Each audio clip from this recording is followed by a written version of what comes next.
All right, everybody. Hey, so I did a video this week on what is inflammation, and then this is kind of the sequel. What is cancer? Because a lot of people don't seem to understand actually what cancer is, and I think that you would be, number one, less afraid, and number two, not go for any kind of medical treatment.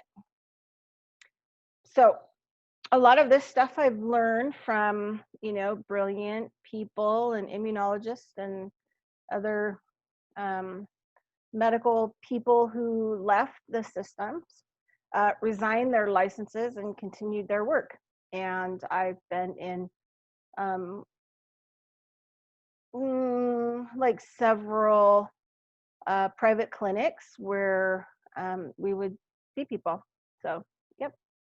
So I'm just conveying to you. Also, like I've cured my dog's cancer 4 times.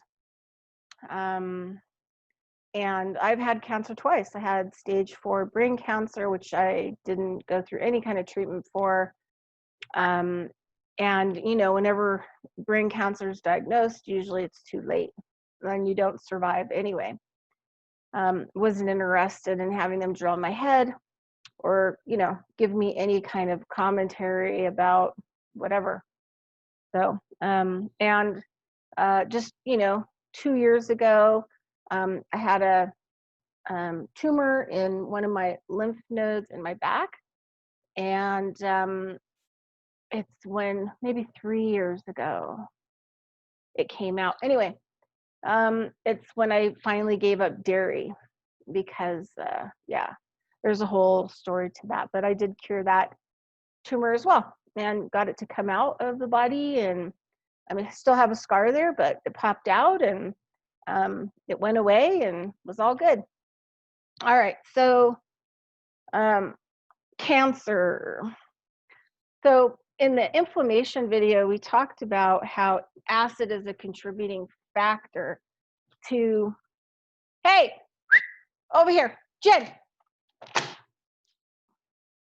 Sorry about that, little dog and pony show. Here, come here.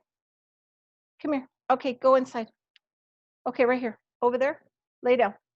Okay. All right, down. Sorry about that. Okay. You'd be surprised at all the things that happen while I'm trying to make these videos. Some days it's like intense. All right. Okay, so talked about acid as a contributing factor to causing microbes to change functions. And in that case into inflammatory, which is breakdown of tissues and cartilages and, even heart muscles, brain, eyes. So we talked about that. So acid, having upgraded acid levels is whether it's diet or stress activated, you're creating bad hormones, or you're eating a lot of stuff that has plastic in it, which, creates estrogen as a byproduct. But a lot of these things can change a regular microbe, and it's called pleomorphic. And you can go ahead and look that up. In some countries, they have pleomorphic medicines. In Germany, they're very well known for the last, 100 years, 200 years that they've been making microbial medicines that they call pleomorphics. There's also Russia have a thing called phalanges that they had for, hundreds of years. And their scientists would go down to the sewer system, and as the sewer was coming out, take samples, look under a microscope and see what kind of new bacteria, what new microbes were being created that were, I'm going to call it caustic, because caustic can have a lot of other things. If you're stressed out and you're creating a stress hormone, that's a chemical. right?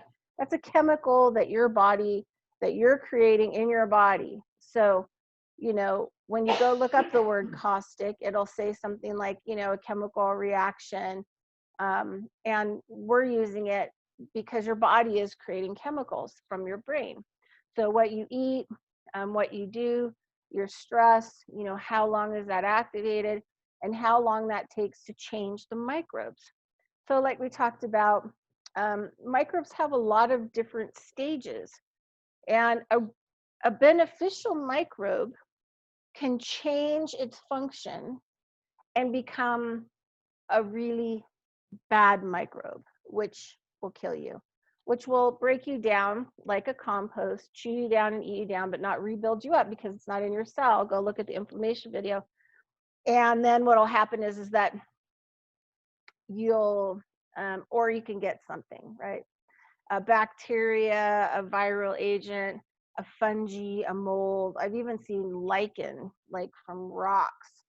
So, and I'm going to tell that story. That happened. So, as part of my education. So there's a prominent, actually, medical doctor who found out in Italy. Italy has some pretty amazing, medicine going on because they seem to figure things out, and, provide really awesome care. So he found out that a lot of the tumors that he was treating in his patients were basically fungus, candida, right? So everybody has a level of candida. You're born with candida. We all have candida, but it depends on if the candida microbe decides that there's too much acid, there's too much stress in the system, it can't balance itself out. And now it's going to start going through the chain of commands and different processes where it actually starts to become like a yeast infection, right? So it's changing now into a yeast from like a microbe that's in there, and probably a beneficial microbe. I mean, you need microbes in your gut. So it could be a beneficial microbe that you have. I mean, a lot of fungus. I mean, people eat a lot of fungus for health these days and for curing cancer. Well, why is that? Because the fungus that's in the system has turned into a cancer, right? It's turned into a plant form that is trying to grow without leaves, and it's going through the processes, right? And I'll explain that in a minute. And then you start taking, mushroom blends and all this other stuff, and it helps to combat the cancer. Why is that? Because it's giving the information and data back to the bad microbe of what it should be. This is what you should be in your beneficial process. This is what you are. So then that bad fungus microbe, which could be candida related, which turns into a yeast, right? And then it starts to go into a growth, into a plant growth. So basically what a lot of these bacteria and funguses and mold and all these other things, they start to actually root, right? They become plant matter. But because there is no sunlight hitting it, they don't grow leaves. They grow more like a root mass, right? So they grow the underground part of the, fungus or mold, or parasites can run amok too, which can also dissolve and eat your system, eat you and puncture holes through you. So there's just a lot of things that can happen. So there are some cancers that are considered viral, but I'm going to put those into a bacterial process, right? Because bacteria can grow into something. Viruses can, but I've never really seen viruses grow into like a plant material, where bacteria could very well grow into a plant variety, or it can grow into a strep or strep infection, right? So also usually, and strep can grow into a plant form, staph, You know, it already has like the white pus. People don't realize, like, you know, white acne is that the body, you know, has a lot of staph infection in it. It's trying to push out that staph infection through the body. You know, white pus is full form staph infection. People cut that stuff open and pop zits all over the place. That stuff goes airborne, goes into another person, goes into their digestion. And now they've got a serious issue. Also, mold can actually grow on the skin, on the outside of the skin. You would call it like psoriasis or eczema, and that's actually mold. That's a plant. So you've come in contact with some kind of mold. Your body was moist, or you know, you're not washing enough, right? And then it adheres and it turns into a form that's really difficult to get away. That's why if you take things that push that stuff into the body, this plant mass, it will actually grow on your lungs. It'll grow on a different organ because it's already in a plant process, right? So by taking steroids and repressing it doesn't mean that it's changing, right? It's stage. It is going somewhere else in that stage, right? Okay, so I would much rather call HPV like more of a bacterial than a viral exchange. HPV type cancers could be stomach cancer, mouth cancer, esophageal cancer.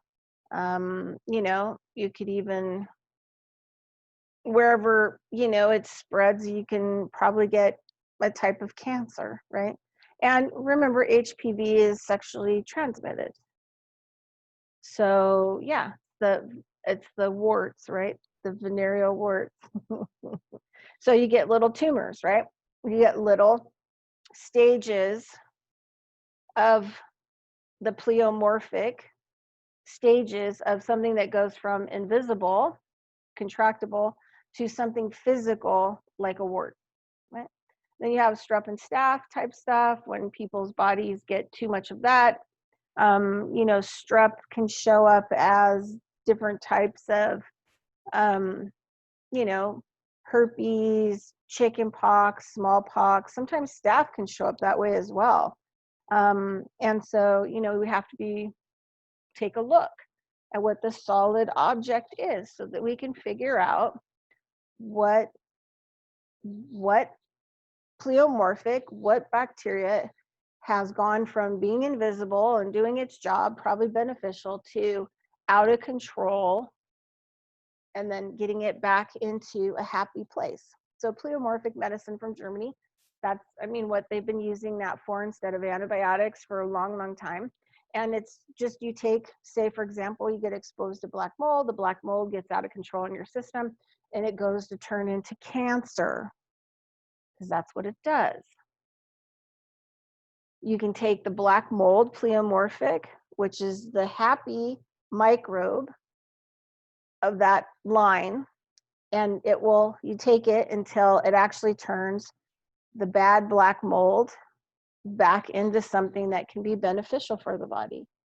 So you have to live with the environment lives within you, and a lot of this stuff is just things gone rogue into a solid state from an invisible state, because you know, you don't walk around with a microscope, you wouldn't know, oh wow, look at that. So let's talk about, I just want to look at my notes. Yeah, so even emotional stuff, you know, because you're creating hormones. Some of those hormones are even considered like battery acid, cortisol, which is a stress hormone that we all make. And so emotional cause enables microbes to do survival mode. So all these different things that we're involved in when our, you know, microbes in us go into crazy mode, that's, you know, when they Yeah. And then what happens is they get out of the cells, they start to mutate, and without guidance, this is what cancer is. And from the brain, what happens is that it, it no longer has any control or relationship with those areas, because you've got a mutant, infection, military that's set up its parameter.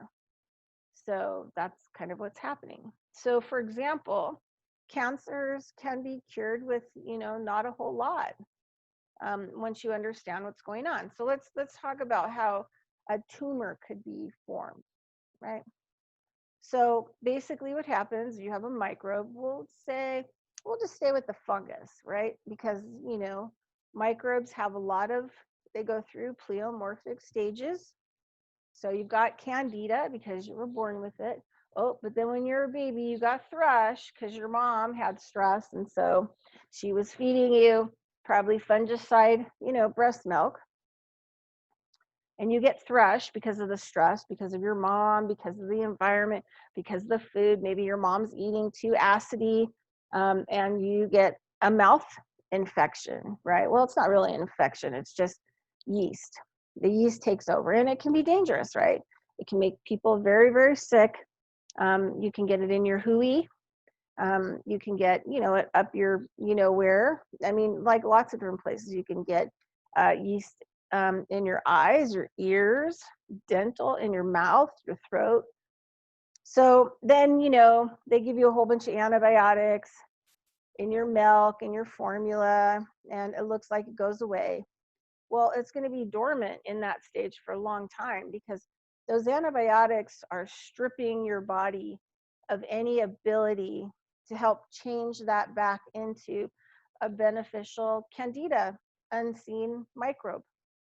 So you're going to have this candida theme for years and years and years, probably, it's going to keep coming back. And then what's going to happen is you're going to start to notice you have topical or viral fungus. And so you may have, it in your toenails, you may have it on your skin, you may get, there's so many different places that you could get, a fungus outgrowth from the yeast, right? I've even seen people's teeth turn considerably yellow, and sometimes their eyes, when their fungus level has gone up, right? Because it's changing. So it's gone from now a yeast, which is kind of spilling out of the openings, and then it goes into, it's starting to transform into kind of a plant. So then what happens is that it starts to actually root out. So it's also part of why in the colon area, why people can get leaky bowel, not only parasites, but because candida fungus, when it goes out of control, it actually, and I've seen it, I've had these things come out of my body because I've used pleomorphic medicine to clean myself of any internal plant-based rooted systems. And I've, pooped them right out into the toilet, huge masses of plant. And then I can tell which type of plant mass it is. Some of them come out a little green, little fur on it, greeny fur, yellow, and white. Yellow would be more of, like the strep category. And then, the white ones are going to be more of the fungi and staph, right? Because the staph kind of goes along with the fungi. So the fungi's growing, and it's growing all these roots up into your colon. And the thing that blows me away is I think that they tell people that they have palate, when you get a colostomy, when they're clipping off pieces of plant matter, right? Because I've always blown away, having gone through, pleomorphic kind of cleanses, to see so much stuff coming out. And I'm really healthy, parasitically, like, lots of different levels. I'm really, cautious about things like that. And I think, people have to have their whole like colon, with all these pockets of like root material, stuck in there that isn't going to come out unless you change the pleomorphic structure of that microbe, and it releases from that phase back into the unseen, happy, nice phase inside the cell, full circle, sustainable, right? Because the microbes are non-sustainable once they leave the cell, right? They just degenerate the body just unbelievably rapidly. Okay, so it grows a plant mass, right? Then what happens is that the body doesn't like the plant mass. So then it starts to create a calcification because it's trying to house it. It's trying to cover it up so that it's contained. So the body is working really hard, all the other cells, everything's going on, and it's trying to contain it. So it puts a shell around it, right? So then what happens is that some different things can happen. One, you go into the doctor and they see it and it's called a tumor, right?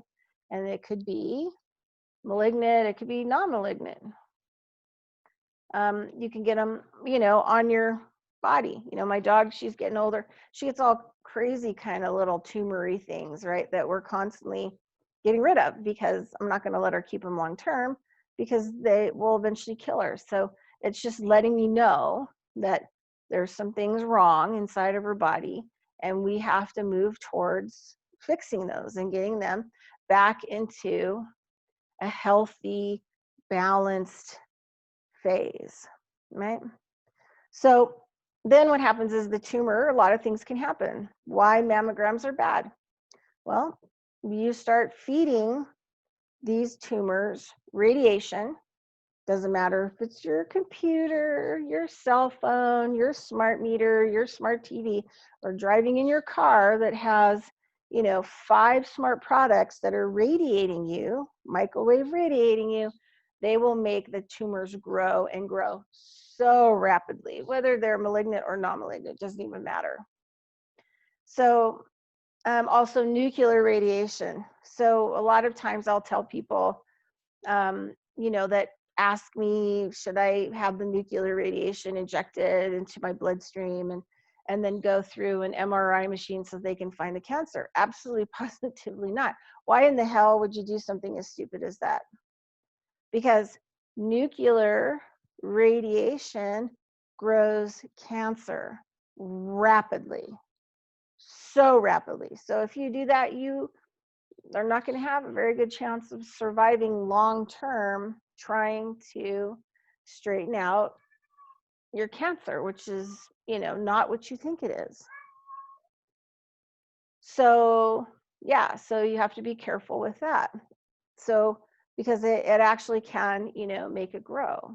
Plus, microwave radiation oxidates cells, which is the same as inflammatory to cells. A lot of microwave radiation does it too. Nuclear radiation totally, screws it up, even like damages, long-term DNA, where your body goes and replicates the liver. And then your body has to remake a liver. And if that DNA is damaged because of too much microwave radiation or nuclear radiation, then you'll never replicate a healthy liver ever again because you're missing data. You're missing a lot of data that's been cut out of your DNA or destroyed, or however you want to look at it. Okay, so mammograms are bad because they directly inject nuclear radiation into your boob. So every time you go in, you're getting injected with nuclear radiation in your boob. So every time you get exposed to high levels of radiation, eventually you will get cancer in your boobs. The other thing too is like, when they put them in the vise, they mash them. And if you do have a tumor in there that they haven't found yet, it will bust and it'll metastasize. So let's talk about what happens when fungus and mold. So what happens with fungus, right? Go look at any kind of fungus video. It goes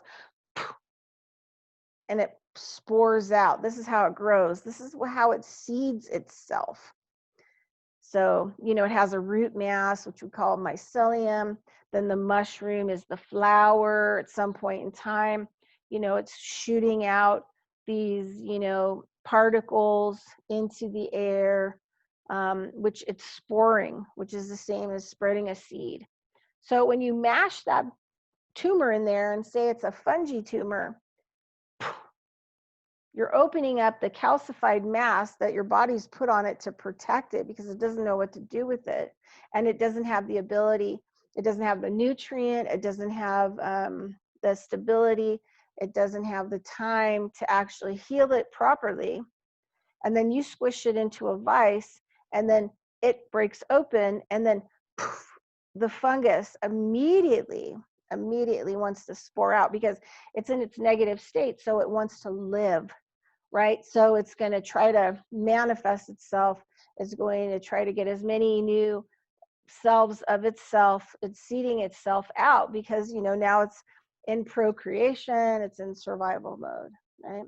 So mold and fungus both do this. They both do sporing. They do it when it's warm. They love when it's warm and juicy. It's like their favorite time. They grow super rapidly, right? That's why in the forest, fungi grow after the rains in the spring, or, you know, they may start to kick up again in the fall, but not when it's super hot. They don't really like it. So you provide this really nice, warm, you know, juicy place for them to be. So you have to use your noggin. This is why when they do surgery and they go in and they'll remove a tumor, the tumor will, they probably aren't going to get all of it because they're messing with it. So it's going and it's sporing out, and they'll say, oh yeah, we got it. Then a year later, they'll be like, oh, it came back, and now it's over here and taking over your lung, because, you know, it's spored out. And you go in there and mess with it, you're cutting at it, you're breaking that calcification that the body has on it to keep it from expanding and doing anything else. So it's important for you to understand what you're being told, and that what you're being told is lies to make you take treatments that are going to make it grow, even if they get rid of it, the kind that you have. Chemotherapy is equivalent to 380 x-rays. Go and watch a documentary on Madame Curie, Dr. Curie, who actually created nuclear x-rays and what kind of death she had from radioactive material, right? It's not pretty. And then they inject it into your body, right? So, and they equivalent, you know, some of my doctor friends who've left medicine because they got cancer and they weren't allowed to actually do any other treatments but the medicine treatments, will tell you that, you know, chemo is a lot like Agent Orange. And what did Agent Orange do to the men who got sprayed with it, who were experimental in Vietnam? Well, they lost all their teeth, they lost all their hair, they have Hodgkin's disease, they have all kinds of crazy cancers if they've survived. And so there you go, right? So, you know, just do your research, because they're not going, you know, I'm sorry, but I consider doctors the most evil people on earth. Once you've taken an oath, and there's a whole other legal stuff that goes along with it, like, you know, registering your birth, and then you get filed basically as commodity and they make money off of you. And then, you know, look at your death certificates these days. They look like a stock certificate. Well, why is that? Well, because they're selling your body parts too. So I don't really care. You know, you're not a good doctor. I'm sorry to, you know, say that, unless you resign your licensing and try to figure out a new way. But otherwise, you've taken an oath to evil. And that's it. Yeah. All right, everybody, that is your video on cancer. Hope you have a great weekend, and we'll see you next week.